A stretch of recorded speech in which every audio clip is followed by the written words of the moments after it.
shit, are you revved up or what? It's October. It's like, let's give these jazz guys some cocaine and see what happens.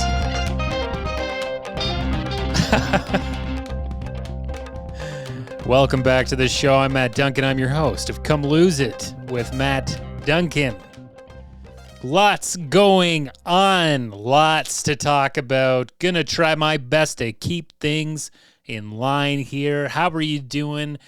Have you been carjacked? Has someone stolen your new car? Apparently it's on the rise in Ontario. In the Toronto area, in the greater Toronto area, seems to be a lot of cars. You got a nice car, it's probably going to be ending up on one of them container ships. That's just what's going to happen, unfortunately. So you got to hang on to them cars, and you got to dodge that COVID. Shout out to, vegan correspondent for the show. He's been on before. He's tried some vegan food with us. He finally got that monster, and we wish him well. Right now, he's recovering from the COVID. We got to keep the dodge on. You got to dodge it now, because nobody cares about it anymore. It's just it's an arm shrug. We've talked about this on the pod. Very difficult to navigate where it is. What's the risk factor of certain events that you are going to? I was at a house party with people that are complete strangers to me. It was completely full. This is about a week ago now, 8 days ago, and I am shocked that I did not get it.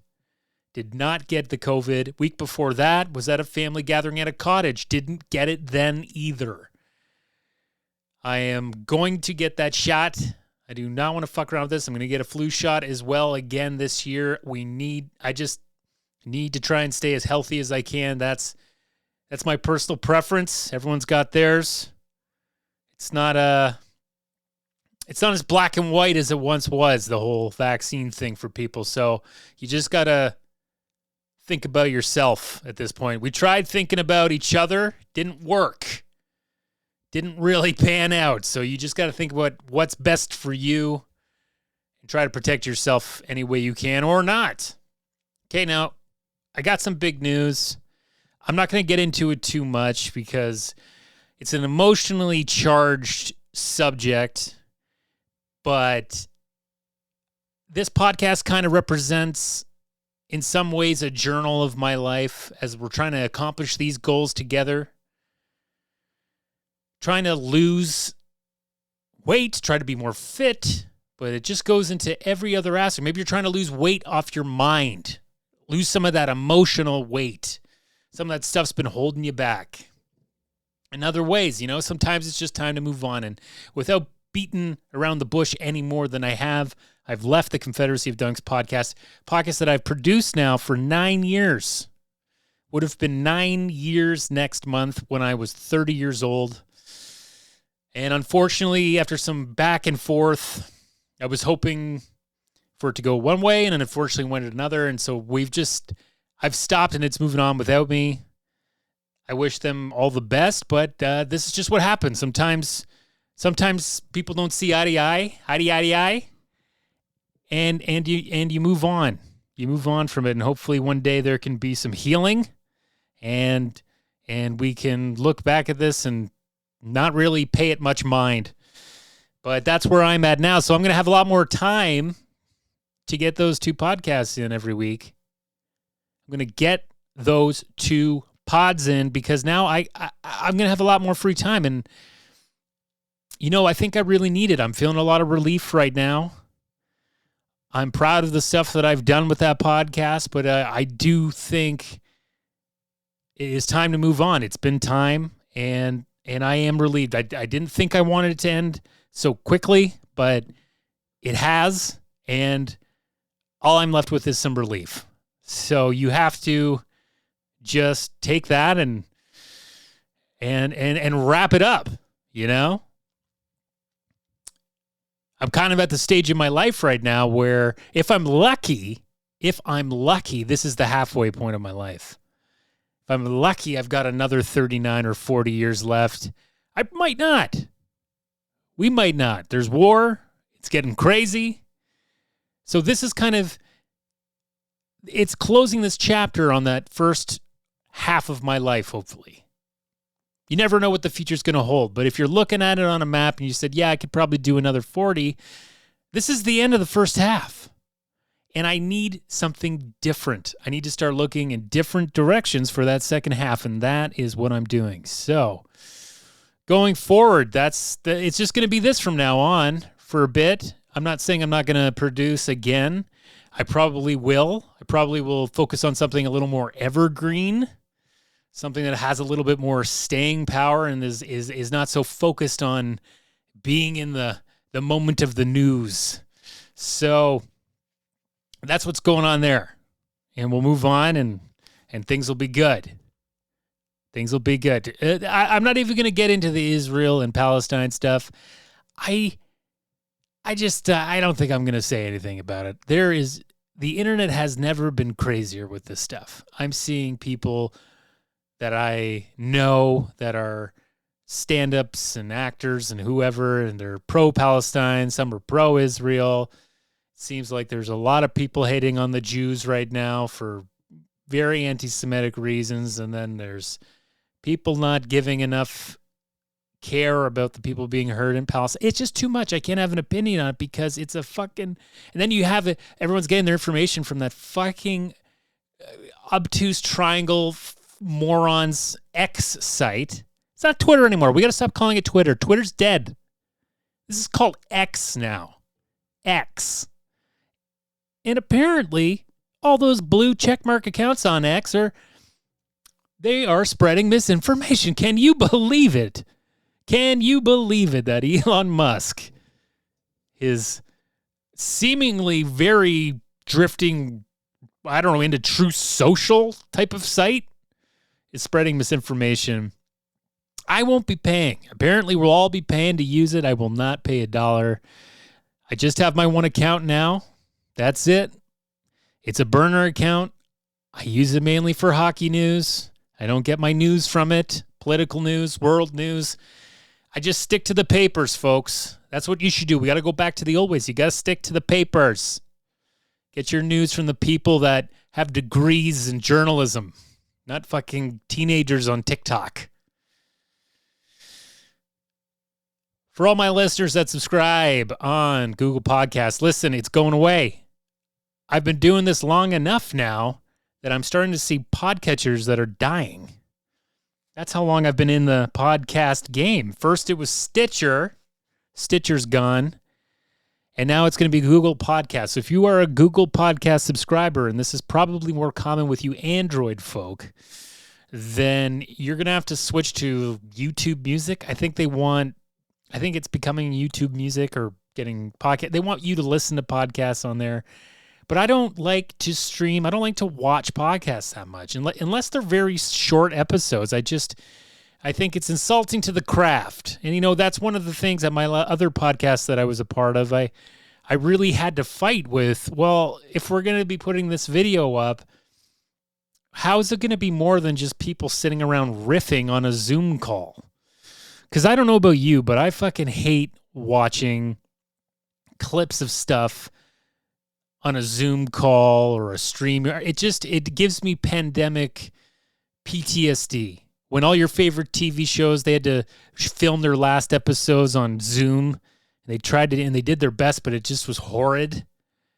I don't want that. I don't want to watch TV. I don't want to watch Zoom on TV. I don't want to see movies that have Zoom in it.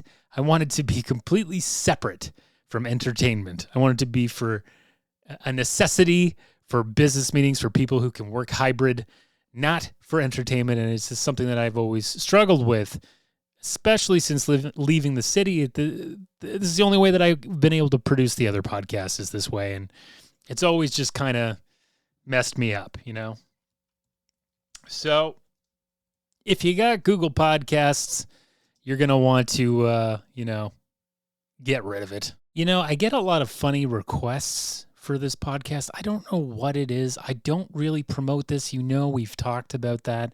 I just kind of throw it out to the world.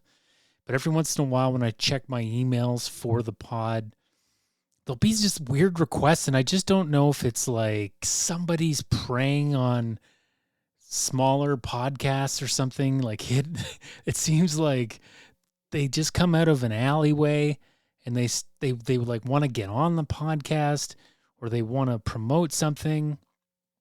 And I got like 4 emails from this one guy from LA or from someone representing him wanting to promote his hair care. Listen, if you're real serious about getting on this podcast, then send me another email saying that you've actually listened to this and it isn't spam.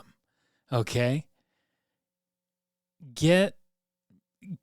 And I'll get you on this podcast if you want to talk about this hair tonic or something you had, because it must be, is it because of hair plugs and I call Elon Musk the plug master general? Maybe he's got like a Google alert set up for plugs, or I don't know.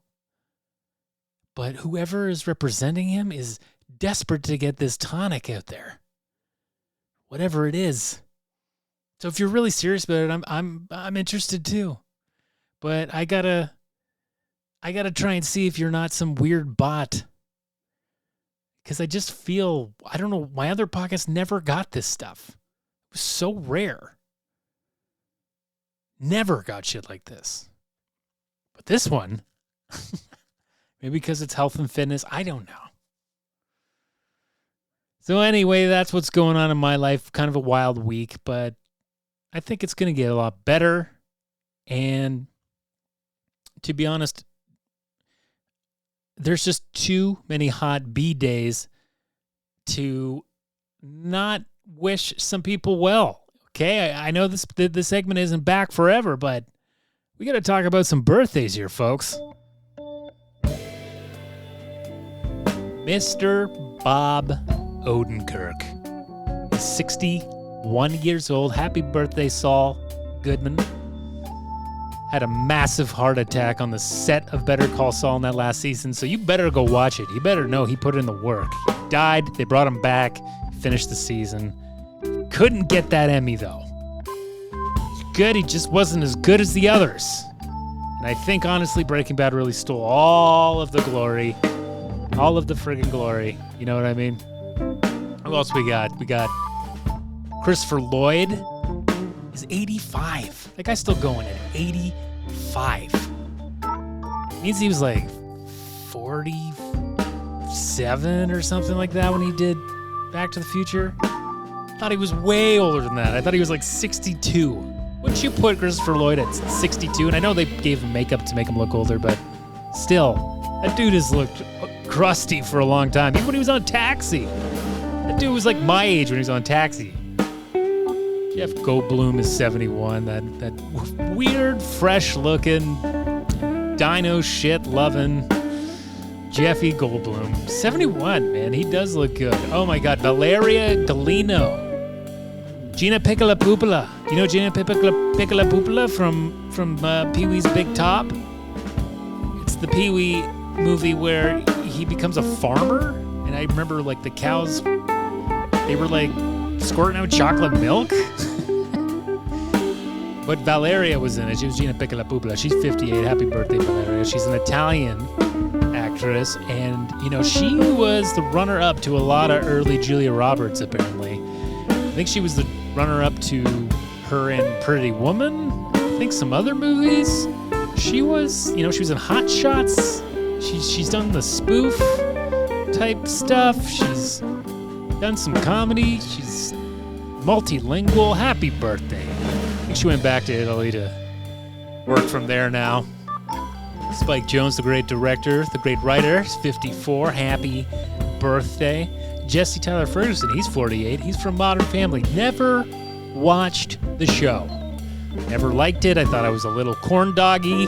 A lot of people seem to have liked it. It hit the masses. And he's 48. Also someone younger than I thought. Michael Fishman. You know him as DJ. Now, if you want to feel old, look at Michael Fishman's headshot. This dude needs some Botox. I think he's 42. You want to feel old, check out Michael Fishman. He got fired from the Connor show, I think. They had enough of Deej. If Deej is going to be a little shit, then I want no fucking point in it. And Jean de Bon's 80. Okay? Jean de Bon. He was the director of Twister. I'm running out of time. I need to know. What the fuck was that ending, Jean de Bon? Doesn't make any fucking sense. They would have never survived that F5 being hit directly. Fitness update. Okay, guys, to the fitness update. What is going on? Bit of an off week. Feeling a bit down physically. I did get 3 workouts in. I did 2 outdoor bike rides. I did 1 indoor bike ride. I did a little bit of weight work. I think I'm going to do some more weight work after this. I'm also going to drink some margaritas. My wife has informed me of that. And we're probably going to watch The House of Usher, The Fall of Usher. It's not The Singer. It's a show on Netflix, part of the franchise that's done a bunch of scary shows, little miniseries. You know, he's trying to be Ryan Murphy. These guys, same cast, kind of runs through different things. It's not very good, but it's fun to watch when you're drinking margaritas. So, fell off the fast a bit this week. It was tough. I was out of town. I was back in town. I was dealing with all kinds of stress. It just didn't happen. Didn't happen too much. I tried my best, and I paid the price. I had really bad acid attack on Friday night where I woke up like puking acid, choking on acid. I felt like I was drowning. So, yeah, no more eating late for me. I am done with eating late. I have stayed away from it, and I've been fine, but anytime I go back to it, I ain't a fucking 20-year-old running around the city eating Big Slice, you know? I can't fucking handle it anymore. Can't fucking handle it. So, ended the week strong. Great bike ride today. It was beautiful. It was cold. I'm starting to learn how to dress for it.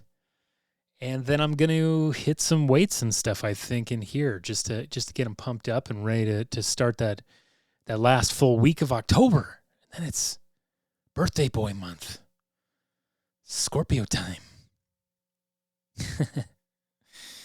So, yeah, you know, it happens. It happens. Sometimes you fall off. If you fall off, it's no big deal. You just got to get back on. Keep moving forward. Don't just quit.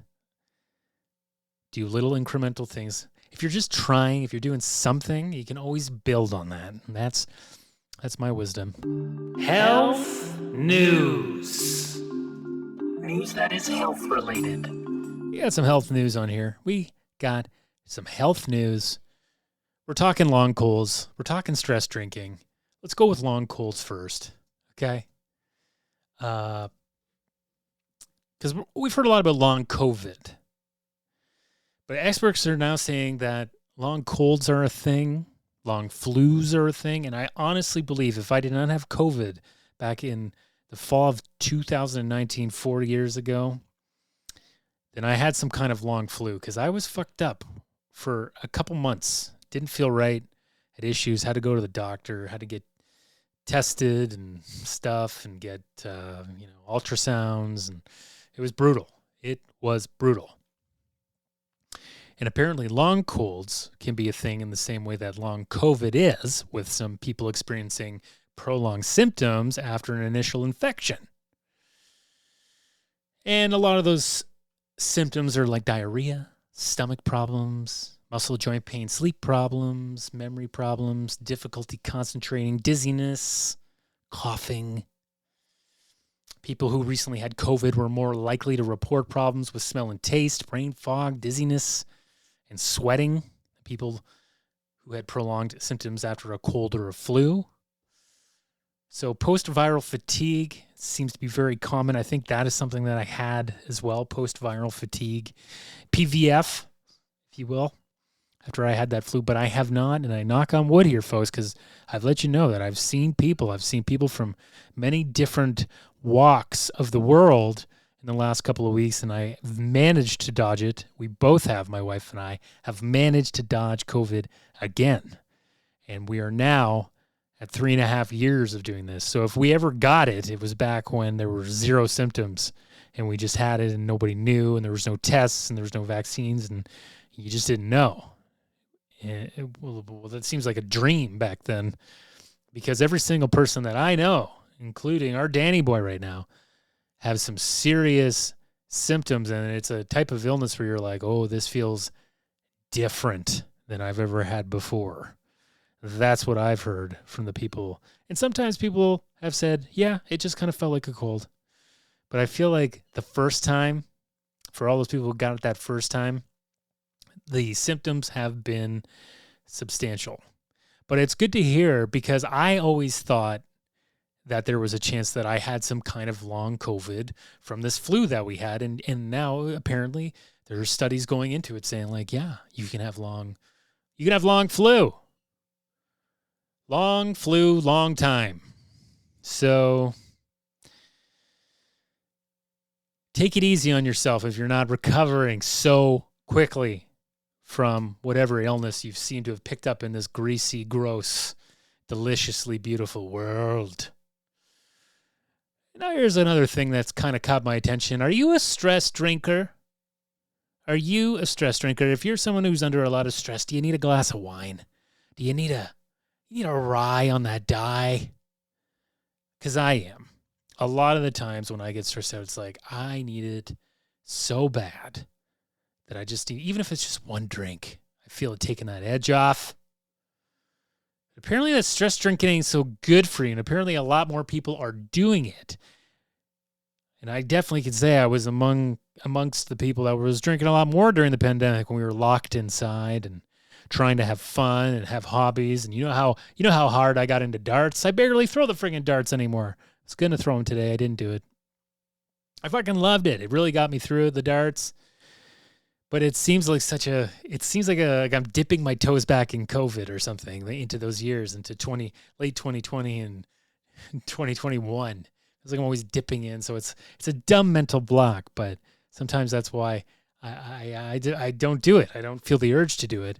I've had a tournament on my wall since March that I haven't completed, as I used to make tournaments to play against myself since March. I think I've done 3 or 4 of those games. So anyway, enough about about me missing the game of darts and having strange thoughts about it now. Stress drinking is an issue for a lot of people, and there are ways that you can break it. Now, this is from the Sunday Times. I read the British newspaper, the Sunday Times, a lot. Here's just 5 things. If you feel like you are a stress drinker, here is how you can break that cycle. 1, tackle stress earlier in the day by building in micro breaks, and stop multitasking. Instead of using alcohol as a non-prescription Prozac, the alcohol abuse coach Kate Bailey encourages her clients to try to use healthier tools to manage their stress. Often it's about the pacing throughout the day. She recommends breaking the habit of multitasking during transition time, so not being on your phone as you take the kids to school or chugging coffee as you rush out the door. She suggests taking a proper lunch break and building in micro breaks throughout the day, and that's a lot easier to do, I guess, when you're hybrid or work from home, as you know, bosses. But apparently the people that are going in is there's nothing going on for a lot of offices that are doing the hybrid thing. They're pretty fucking empty. I like that she says, when you're washing your hands, simply think, I am washing my hands. That palm-to-palm moment is soothing on the nervous system. Or take a moment at lunchtime to go outside, feel the sun on your face. The main thing is to put systematic pauses into your routine. Number 2, notice your drink triggers. There's a buildup of pressure before we drink, and it's helpful to be aware that it's about noticing the orange flags of when we start to get stressed rather than hitting a red flag and then pressing the fuck it button. Notice that noticing that your breathing is shallow or feeling angry with your coworker, partners, or kids are signs that you're overwhelmed. Instead, try to take that as a signal to think, okay, I need to take a breath. So if I'm at home, use some noise-canceling headphones only for a minute. Lie down in the bed or take the dog around the block. It's changing your environment so you get away from whatever is triggering you. Number 3, beware the after-work witching hour. No wonder so many go home after work and drink. We've still got the dinner, the uphill climb. It seems like this article is is for moms with kids who, I think it's the great pastime for moms with kids to drink at some point. You got to fucking get that booze in to get through it. I understand that. So I guess for you moms out there, just avoid that witching hour, avoid that time. And eat before you drink and have some non-alcoholic options in your head. Okay. Road test your new habits. Seems like I don't know if I'm going to do it. I don't know if this is going to help. But I think the main thing to take away is that stress drinking can lead to heavier drinking. So always just try to keep an eye on it and not let it control you. And if you have an addiction to it, you need to get help. Just get some fucking help.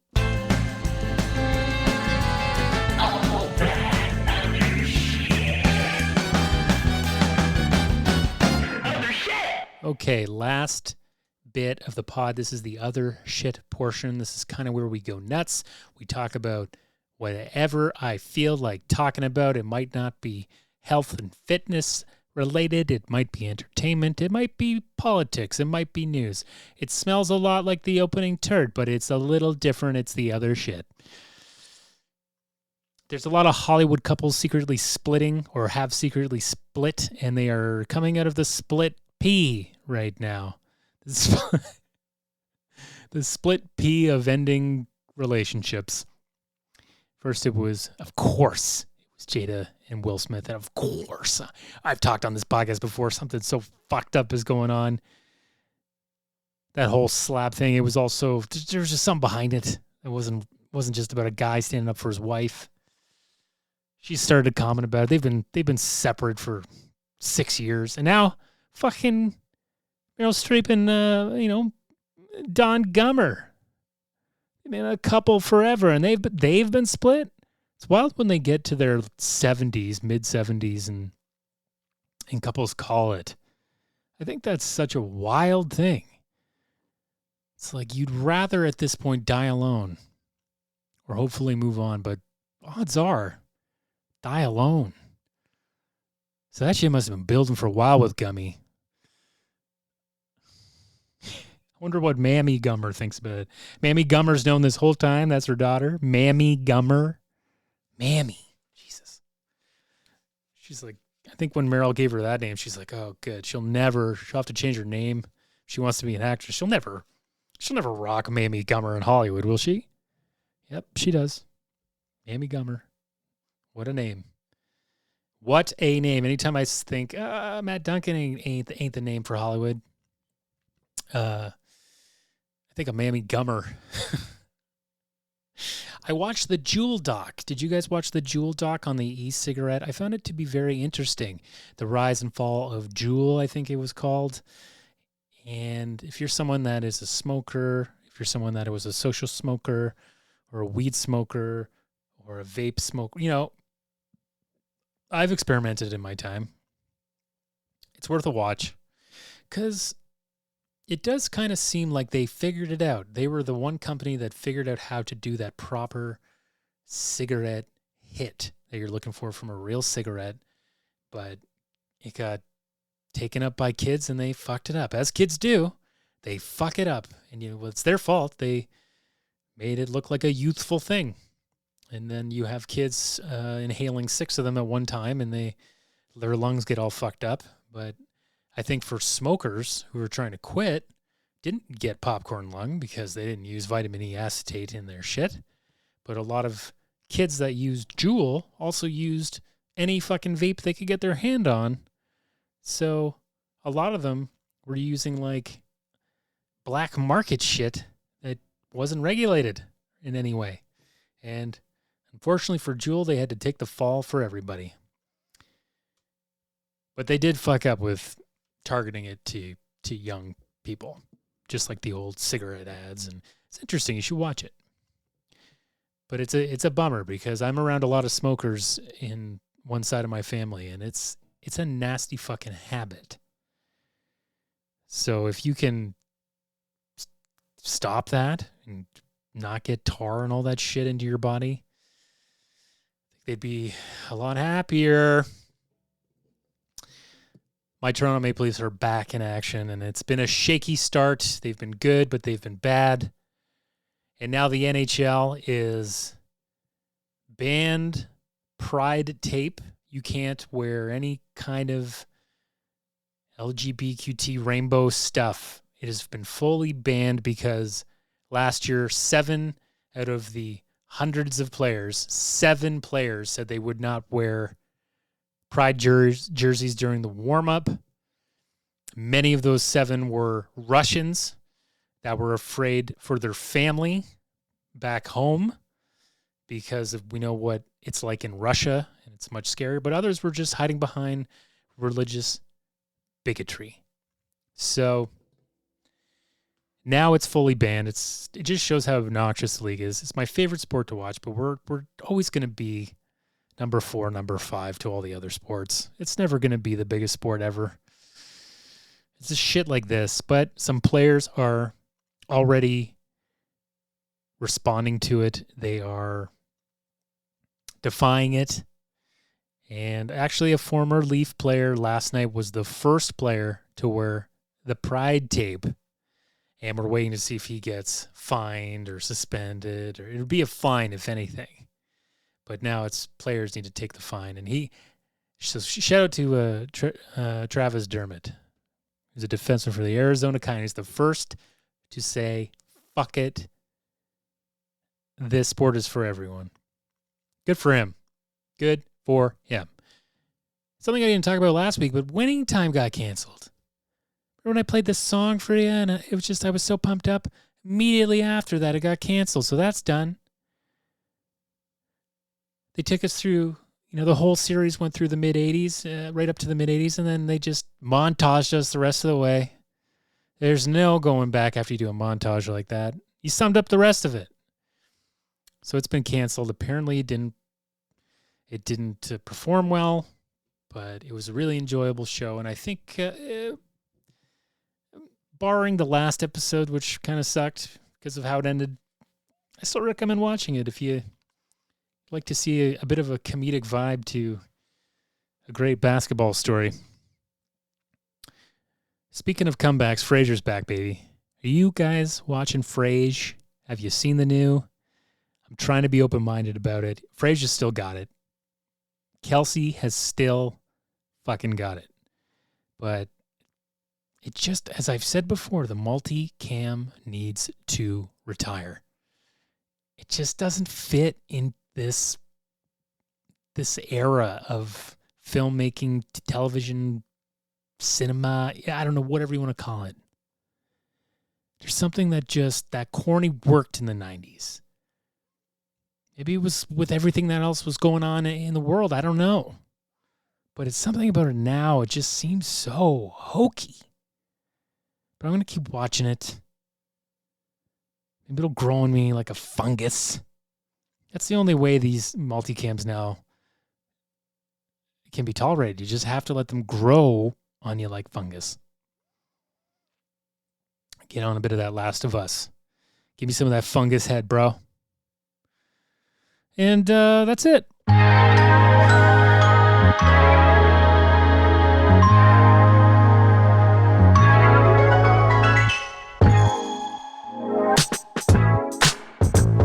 All right.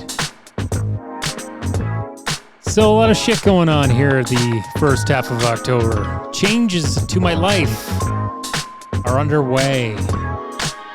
So thanks for being along for the ride, and we're going to figure this out. We're going to get ready for that second half. See where it takes us. Thank you so much for listening. Hair tonic guy, get back to me, babe.